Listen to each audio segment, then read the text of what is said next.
السلام علیکم پیارے ویورز، ناظرین، آپ دیکھ رہے ہیں مطلوب ڈائچ آفیشیل اور میں مطلوب ڈائچ آپ سے مخاطب ہوں۔ آج کا ولاگ شروع کرنے سے پہلے میرے ذہن میں بس ایک ہی سوال، اس خوبصورت شعر، خوبصورت سے مراد اس لیے کہ جو دل میں اتر جائے، اس شعر سے میں شروع کرتا ہوں کہ آب باراں نہیں ہے قطرہ کہاں سے ٹپکا۔ یعنی اس شعر میں شاعر سوال کرتا ہے، سوچتا ہے، آسمان کی طرف دیکھتا ہے، ایک قطرہ گرتا ہے تو اس آسمان کی طرف دیکھتا ہے، فلک کی طرف، تو سوال کرتا ہے کہ آب باراں نہیں ہے قطرہ کہاں سے ٹپکا، کہ آج آسمان پہ بادل بھی نہیں ہے، کوئی مطلب ابرالود بھی نہیں ہے، تو یہ قطرہ کہاں سے ٹپکا۔ پھر خود ہی جواب دیتا ہے کہ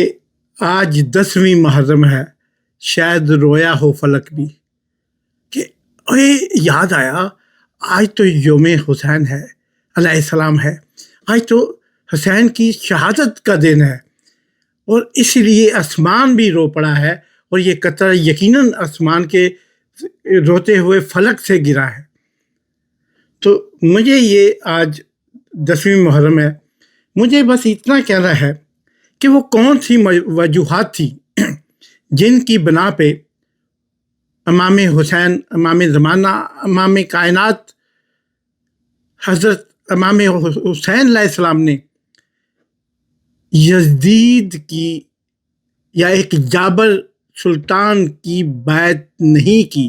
یا بیعت ماننے سے انکار کر دیا۔ چھوٹی سی بات، ایک ایسا فلسفہ جس کے اندر چھپا ہے کہ کائنات کی کل سیاہی اور کائنات کے تمام تر صفات اس کے آگے رکھ دیں، وہ کم پڑ جائیں گے لکھتے لکھتے یہ فلسفہ، کہ یہ اس بیعت کرنے یا نہ کرنے کے چھوٹے سے عمل کے درمیان آخر کون سی چیز مانے تھی۔ حسین علیہ السلام کو کیا چیز تھی جو انہیں منع کر رہی تھی؟ آخر اس کا میں خود ہی جواب سوچوں، جیسے شعر کا میں نے خود ہی آپ کو بتایا، میں خود ہی سوچوں تو مجھے یہ کہنا پڑے گا کہ دراصل حسین علیہ السلام اپنے نانا، کائنات کے سب سے اعلیٰ، کائنات کے سب سے افضل پیغمبر حضرت محمد مصطفیٰ صلی اللہ علیہ وسلم کا علم اٹھائے ہوئے تھے، وہ زمین پہ کیسے گر سکتا تھا حسینی ہاتھوں سے، کہ ان کی نسل سے، نبی کریم آخر الزمان سے کی نسل سے کسی شخص کے ہاتھوں سے، ان کی کسی وراثت کے ہاتھوں سے یہ علم کیسے نیچے گر سکتا تھا۔ یہ تھے وہ خیال، یہ تھا وہ فلسفہ جو بیعت کرنے اور نہ کرنے کے پیچھے تھا، ورنہ یہ بادشاہت، خلافت، یہ تو ٹھوکر مار دی۔ خود حیدر کرار نے اس کو ٹھوکر مار دی اور مان لیا سب کچھ، اپنے اقربا کا، اپنے دوستوں کا، اپنے رفیقوں کا، اپنے ساتھیوں کا، اپنے صدیقوں کا، اب سارا مان لیا فلسفہ، اور اس پہ ڈٹ گئے کہ آج میں نے یہ ثابت کرنا ہے کہ قبیلہ ابی طالب کو اور اس ہاشم قبیلے کو، اس قریش قبیلے کو اقتدار کا لالچ سرنگون نہیں کر سکتا، اقتدار کا لالچ لبا نہیں سکتا۔ اور یہی وجہ ہے کہ پاک بیبیاں اس سفر میں در بدر ہوئیں، وہ میری پاک خواتین جنہیں دیکھ کے سورج اور چاند بھی شرما جاتے تھے، وہ شام کے بازاروں میں زنجیریں پہنے گھمائی جاتی نہیں، اور میرے وہ